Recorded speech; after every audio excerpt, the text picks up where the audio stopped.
እንደምን አላችሁ? እኔ አለው እግዚአብሔር ይመስገን ደህና ነኝ።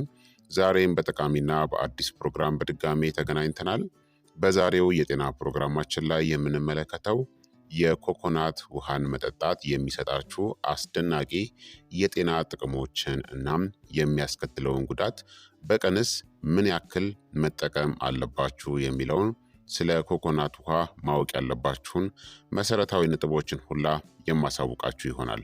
ይህ የጤና ትምህርት ለበርካታ ሰዎች በጣም ጠቃሚና አስፈላጊ ስለሆነ ሁላችሁም በቅንነት ላይክና ሼር በማድረግ ሌሎችንም አስተምሩ አሳውቁላለሁኝ። ከዚህ ቪዲዮ ጋር በተያያዘ ሀሳብ አስተያየት ካላችሁ በኮመንት ላይ አስፍሩልኝ። በቀጥታ ወደ ጤና ትምህርታችን የማልፍ ይሆናል። የኮኮናት ውሃ ለጋ አረንጓዴ ያልበሰለ ኮኮናት ውስጥ የሚገኝ ጥርት ያለ ፈሳሽ ነው። ይህ ፈሳሽ በተፈጥሮ ኤሌክትሮላይቶች፣ ቫይታሚኖች፣ ማዕድናትናም በአንቲ ኦክሲዳንቶች የበለጸገ ነው። የኮኮናት ውሃ ከኮኮናት ወተት የተለየ ነው። የኮኮናት ወተት የሚገኘው የበሰለ ኮኮናት ስጋን በመፍጨት ነው።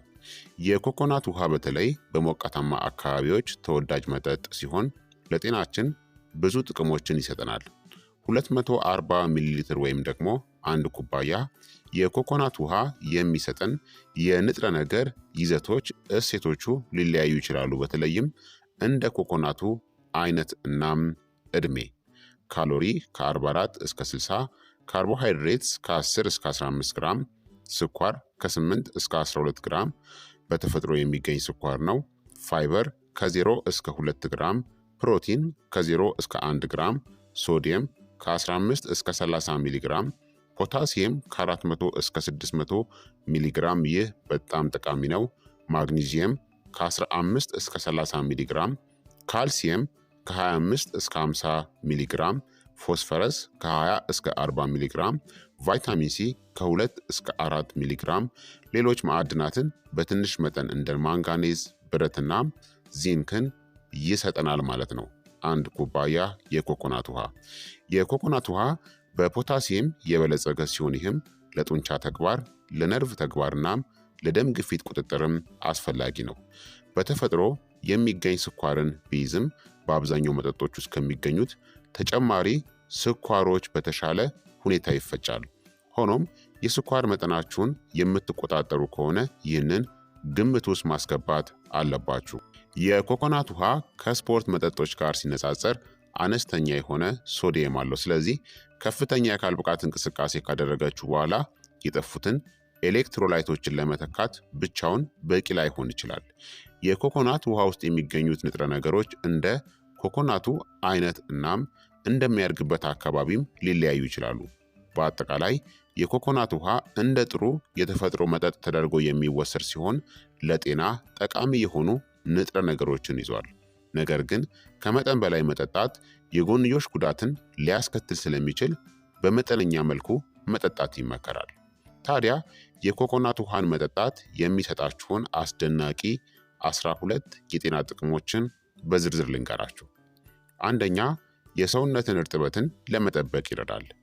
የኮኮናት ውሃ በተፈጥሮ ኤሌክትሮላይቶች የበለጸገ ሲሆን ይህም ሰውነትን በደንብ ለማጠጣት ይረዳል። በተለይም ከአካል ብቃት እንቅስቃሴ በኋላ ወይም በሞቃት የአየር ጠባይ ወቅት የጠፉትን ፈሳሾችን ለመተካት በጣም ጥሩ ነው። ሁለተኛ፣ የደም ግፊትን ለመቆጣጠርም ይረዳል። የኮኮናት ውሃ በፖታሲየም የበለጸገ ሲሆን ይህም የደም ግፊትን ለመቀነስ ይረዳል። ፖታሲየም በሰውነት ውስጥ ያለውን የሶዲየም መጠንን በመቆጣጠር የደም ግፊትን ለመቀነስ ይረዳል። ሶስተኛ፣ የልብ ጤናን ለማሻሻልም ይረዳል። የኮኮናት ውሃ የልብ ጤናን ለማሻሻል ይረዳል። በውስጡ የሚገኙት አንቲኦክሲዳንቶች የልብ በሽታ ተጋላጭነትን ለመቀነስም ይረዳሉ። በተጨማሪም የኮኮናት ውሃ የኮሌስትሮል መጠንን ለመቀነስም ይረዳል። አራተኛ፣ የኩላሊትን ጤናንም ለመጠበቅ ይረዳል። የኮኮናት ውሃ የኩላሊትን ጤና ለመጠበቅ ይረዳል። በውስጡ የሚገኙት ኤሌክትሮላይቶች የኩላሊት ጠጠር እንዳይፈጠርም ይረዳሉ። በተጨማሪም የኮኮናት ውሃ ኩላሊትን ለማጽዳትም ይረዳል። አምስተኛ፣ የምግብ መፈጨትን ለማሻሻልም ይረዳል። የኮኮናት ውሃ የምግብ መፈጨትን ለማሻሻል ይረዳል። በውስጡ የሚገኙት ኤንዛይሞች ምግብን ለመፍጨት ይረዳሉ። በተጨማሪም የኮኮናት ውሃ የሆድ ድርቀትንም ለመከላከል ይረዳል። ስድስተኛ ክብደትንም ለመቀነስ ይረዳል። የኮኮናት ውሃ በካሎሪ ዝቅተኛ ሲሆን ይህም ክብደትን ለመቀነስ ይረዳል። በተጨማሪም የኮኮናት ውሃ የረሃብ ስሜትን ለመቀነስም ይረዳል። ሰባተኛ የቆዳን ጤና ለማሻሻልም ይረዳል። የኮኮናት ውሃ የቆዳን ጤና ለማሻሻል ይረዳል። በውስጡ የሚገኙት አንቲኦክሲዳንቶች የቆዳን እርጅናን ለመቀነስ ይረዳሉ። በተጨማሪም የኮኮናት ውሃ ቆዳንም ለማራስ ይረዳል። ስምንተኛ የፀጉርን ጤና ለማሻሻልም ይረዳል። የኮኮናት ውሃ የፀጉርን ጤና ለማሻሻል ይረዳል። በውስጡ የሚገኙት ንጥረ ነገሮች ፀጉርን ለማጠናከር ይረዳሉ። በተጨማሪም የኮኮናት ውሃ ፀጉርን ለማብራትም ይረዳል። ዘጠነኛ የበሽታ መከላከያ ስርዓትን ለማጠናከርም ይረዳል። የኮኮናት ውሃ የበሽታ መከላከያ ስርዓትን ለማጠናከር ይረዳል። በውስጡ የሚገኙት ቪታሚኖችና ማዕድናት ሰውነትን ከበሽታዎች ለመከላከልም ይረዳሉ። አስረኛ የስኳር በሽታን ለመቆጣጠርም ይረዳል። የኮኮናት ውሃ የስኳር በሽታን ለመቆጣጠር ይረዳል። በውስጡ የሚገኙት ንጥረ ነገሮች የደም ስኳር መጠንን ለመቆጣጠር ይረዳሉ። 11ኛ የጡንቻን ተግባር ለማሻሻልም ይረዳል። የኮኮናት ውሃ የጡንቻን ተግባር ለማሻሻል ይረዳል። በውስጡ የሚገኙት ኤሌክትሮላይቶች የጡንቻን መኮማተር ለመከላከልም ይረዳሉ። 12ኛ የአጥንትን ጤናም ለማሻሻል ይረዳል። የኮኮናት ውሃ የአጥንትን ጤና ለማሻሻል ይረዳል። በውስጡ የሚገኙት ማዕድናት የአጥንትን ጥንካሬ ለመጠበቅ ይረዳሉ ማለት ነው። እነዚህ የኮኮናት ውሃን መጠጣት የሚሰጣቸው አንዳንድ አስደናቂ የጤና ጥቅሞች ናቸው። የኮኮናት ውሃን በአመጋገባችሁ ውስጥ በማካተት እነዚህን ጥቅሞች ማግኘት ትችላላችሁ። ታዲያ የኮኮናት ውሃ እናም መደበኛ ውሃ በመሰረቱ የተለያዩ ፈሳሾች ናቸው። እያንዳንዱ የራሳቸው ባህሪያትናም ጥቅሞች አሏቸው። ኖርማል ውሃ H2O ውሃ ለህይወት አስፈላጊ የሆነ ንጹህና ቀለም የሌለው ፈሳሽ ነው። የሰውነትን ሙቀት ለመቆጣጠር፣ ንጥረ ነገሮችን ለማጓጓዝ፣ ቆሻሻን ለማስወገድ እናም ሌሎች አስፈላጊ ተግባራትን ለመደገፍ ወሳኝ ነው። ውሃ ምንም ካሎሪ፣ ስብ፣ ካርቦሃይድሬትስ ወይም ደግሞ ፕሮቲን የለውም። ሰውነትን ለማጠጣትናም እርጥበትን ለመጠበቅ በጣም ጥሩ መንገድ ነው። የኮኮናት ውሃ ደግሞ በለጋ እናም ያልበሰሉ ኮኮናት ውስጥ የሚገኝ ተፈጥሯዊ ፈሳሽ ነው። ኤሌክትሮላይቶችን ይይዛል። በፖታሲየም፣ በሶዲየም እናም በማግኒዚየም የበለጸገ ሲሆን ይህም ከላብ በኋላ የጠፉትን ኤሌክትሮላይቶችን ለመተካት ይረዳል። ከውሃ ጋር ሲወዳደር አነስተኛ መጠን ያለው ካሎሪ እናም ስኳር አለው። የኮኮናት ውሃ የደም ግፊትን ለመቀነስ፣ የኩላሊት ጠጠርን ለመከላከል እናም የአካል ብቃት እንቅስቃሴንም ለማሻሻል ሊረዳ ይችላል። በአጠቃላይ ውሃ ለሰውነት አስፈላጊ እናም ዋናው የውሃ ምንጭ ነው። የኮኮናት ውሃ ደግሞ ኤሌክትሮላይቶችን ለመተካት እናም ተጨማሪ የጤና ጥቅሞችን ለማግኘት እንደ አማራጭ መጠጥ ሊያገለግል ይችላል። ይሁን እንጂ የኮኮናት ውሃ ስኳርናም ካሎሪ በመጠነኛነት ስላለው ከመጠን በላይ መጠጣት ግን አይመከርም። ታዲያ የኮኮናት ውሃስ የት ይገኛል የሚለውን ልንገራችሁ። የኮኮናት ውሃ በተለያዩ ቦታዎች ይገኛል። በተለይም በሞቃታማ እናም በሐሩር ክልል አካባቢዎች በጣም ይገኛል። በሰፊው የሚገኝባቸው ቦታዎች አንደኛ ኮኮናት በሚበቅልባቸው ሀገሮች ውስጥ ነው። ኮኮናት በብዛት በሚበቅልባቸው ሀገሮች ማለትም እንደ ታይላንድ፣ ኢንዶኔዥያ፣ ፊሊፒንስ፣ ህንድ፣ ብራዚል እናም ካሪቢያን አገሮች ውስጥ ትኩስ የኮኮናት ውሃን በቀላሉ ማግኘት ይቻላል። በእነዚህ ቦታዎች ብዙውን ጊዜ ከለጋ ኮኮናት በቀጥታ በመቆፈር ይጠጣል። ሁለተኛ ደግሞ በሱፐር ማርኬቶችናም በችርቻሮ መደብሮች ውስጥ ነው። በከተማ አካባቢዎች ውስጥ በሚገኙ ሱፐር ማርኬቶችናም የችርቻሮ መደብር ሱቆች ውስጥ የታሸገ የኮኮናት ውሃን ማግኘት ይቻላል። እነዚህ ምርቶች ብዙውን ጊዜ በተለያዩ ጣዕሞችናም መጠኖች ይገኛሉ። ሶስተኛ ደግሞ የጤና ምግብ መደብሮች ውስጥ ነው። የጤና ምግብ መደብሮች ውስጥ ኦርጋኒክ ወይም ተፈጥሯዊ የኮኮናት ውሃን ማግኘት ይቻላል። እነዚህ ምርቶች ብዙውን ጊዜ ምንም አይነት ተጨማሪ ንጥረ ነገሮች ወይም ደግሞ ስኳር አይኖራቸውም። አራተኛ ደግሞ የአካል ብቃት እንቅስቃሴ ማዕከላትናም ጂሞች ውስጥ ይገኛል። ብዙ ጊዜ በውጭ ሀገራት ውስጥ የአካል ብቃት እንቅስቃሴ ማዕከላትናም ጂሞች ውስጥ ከስፖርት እንቅስቃሴ በኋላ ሰውነትን ለማደስ የሚረዳ የኮኮናት ውሃ ይሸጣል። አምስተኛ ደግሞ ሬስቶራንቶችናም አንዳንድ ካፌዎች ውስጥም ሊገኝ ይችላል። አንዳንድ ሬስቶራንቶችና ካፌዎች ውስጥ ትኩስ ወይም ደግሞ የታሸገ የኮኮናት ውሃን ያቀርባሉ። በተለይም የባህር ዳርቻ አካባቢዎች ወይም ደግሞ ሞቃታማ የአየር ጠባይ ባላቸው ቦታዎች ይህ በብዛት ይታያል ማለት ነው። ብዙ ጊዜ በውጭ ሀገራት ውስጥ ማለት ነው።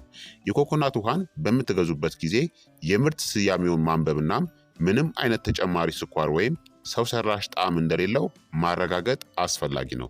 በተቻለ መጠን ተፈጥሯዊ እናም ኦርጋኒክ የሆነውን መምረጥ ይመረጣል ማለት ነው። ታዲያ በቀን ምን ያክል የኮኮናት ውሃን መጠጣት እንዳለባችሁ ደግሞ አሁን በዝርዝር እነግራችኋለሁኝ። በአጠቃላይ በቀን ውስጥ መጠነኛ መጠን ያለው የኮኮናት ውሃን መጠጣት ለጤና ጥሩ ነው። ይሁን እንጂ መጠኑ እንደ ሰው ጤና ሁኔታ፣ እንደ ዕድሜያችሁ፣ እንደ የአኗኗር ዘይቤያችሁና እንደ የአየር ሁኔታው ሊለያይ ይችላል።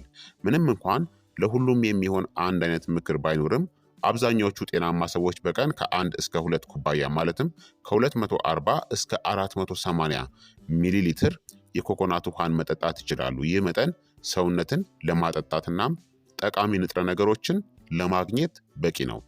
ከፍተኛ የአካል ብቃት እንቅስቃሴን ካደረጋችሁ ወይም ደግሞ ብዙ ላብ ካወጣችሁ ተጨማሪ የኮኮናት ውሃ መጠጣት ሊያስፈልጋችሁ ይችላል። የጠፉትን ኤሌክትሮላይቶችን ለመተካትና የሰውነታችሁን እርጥበትን ለመጠበቅ ይረዳል። የኩላሊት ችግር ወይም ደግሞ ሌላ የጤና ሁኔታ ያለባቸው ሰዎች የኮኮናት ውሃን ከመጠጣታቸው በፊት ሐኪማቸውን ማማከር አለባቸው። የኮኮናት ውሃ በፖታሲየም የበለጸገ ስለሆነ የኩላሊት ችግር ላለባቸው ሰዎች ጎጂ ሊሆን ይችላል።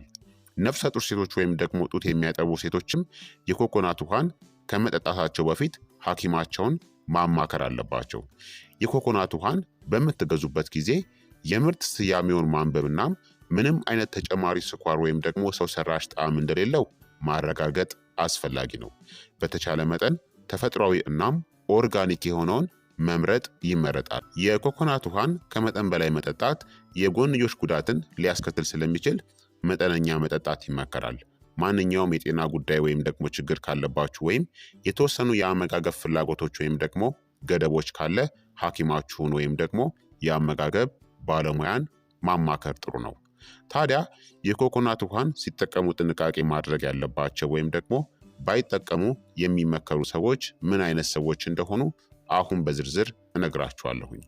ምንም እንኳን የኮኮናት ውሃ በአጠቃላይ ለብዙ ሰዎች ጤናማ ቢሆንም አንዳንድ ሰዎች በፍጹም ወይም ደግሞ በጥንቃቄ ሊጠጡት የሚገባቸው ሰዎች አሉ። እነዚህም አንደኛ የኩላሊት ችግር ያለባቸው ሰዎች ናቸው። የኮኮናት ውሃ በፖታሲየም የበለጸገ ነው። የኩላሊት ችግር ያለባቸው ሰዎች ኩላሊቶቻቸው ከመጠን በላይ ፖታሲየምን ከሰውነት ማስወገድ ስለማይችል ይህ ለከፍተኛ የፖታሲየም መጠን ወይም ደግሞ ሃይፐር ካሊሚያ ሊዳርግ ይችላል። ይህም የልብ ምትን ጨምሮ ለጤና አደገኛ ሊሆንባቸው ይችላል።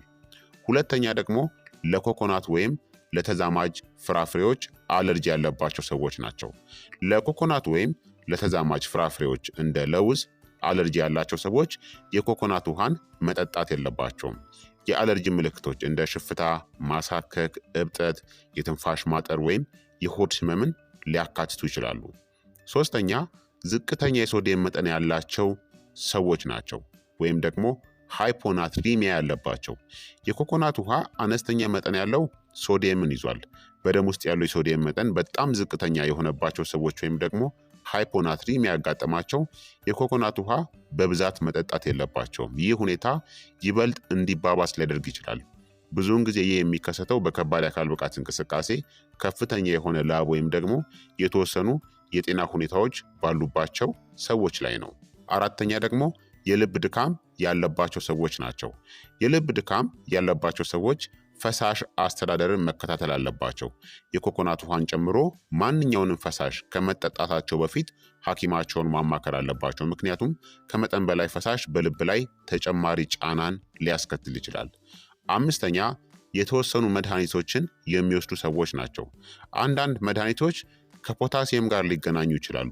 የኮኮናት ውሃ ደግሞ በፖታሲየም የበለጸገ በመሆኑ ማንኛውንም መድኃኒት የሚወስዱ ሰዎች የኮኮናት ውሃ ከመጠጣታቸው በፊት ሐኪማቸውን ማማከር አለባቸው። በተለይም የደም ግፊት መድኃኒት፣ የልብ መድኃኒት ወይም የኩላሊት መድኃኒት የሚወስዱ ሰዎች ጥንቃቄን ማድረግ አለባቸው። ስድስተኛ ደግሞ ቀዶ ሕክምና ሊደረግላቸው የታቀዱ ሰዎች ናቸው። ከቀዶ ጥገናው በፊት የኮኮናት ውሃን ጨምሮ የተወሰኑ መጠጦችን ከመውሰድ መቆጠብ አስፈላጊ ሊሆን ይችላል። ስለዚህ ቀዶ ሕክምና ሊደረግላቸው የታቀዱ ሰዎች የኮኮናት ውሃን ስለመጠጣት አስቀድመው ሐኪማቸውን ቢያማክሩ ይመረጣል።